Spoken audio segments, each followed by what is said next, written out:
So, ni-comment rin ana si ma'am. Nice lagi kag room, ma'am. Asa ka nga school? Public man ka, ma'am, no? Mura mag-private school. So, public school ni siya diri sa Bacungan National High School na sa Leon B. Postigo, Zamboanga del Norte. I-toured muna ako diri sa ako ang room.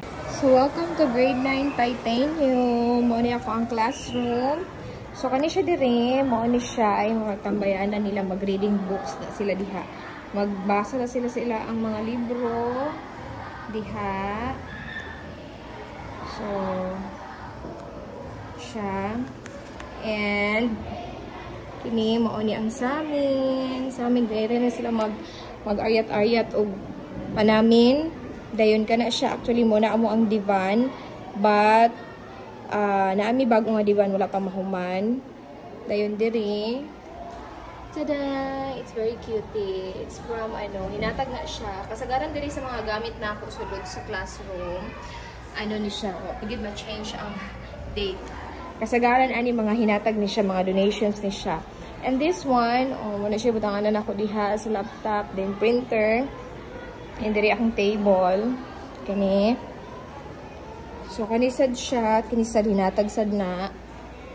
So, una siya. O ang classroom.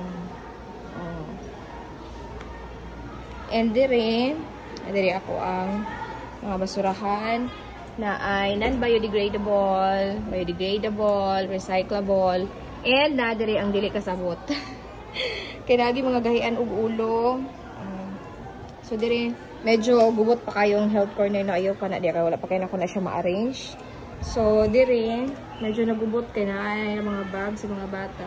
So mo ni siya isulod gyud sa ako ang room. Ni siya. Ang isa ka speaker gigamit pa. And, night TV. So, mo ni siya diri.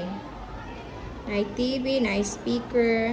Then, dito sa tubangan, diri ang ilang mga butanganan og phone.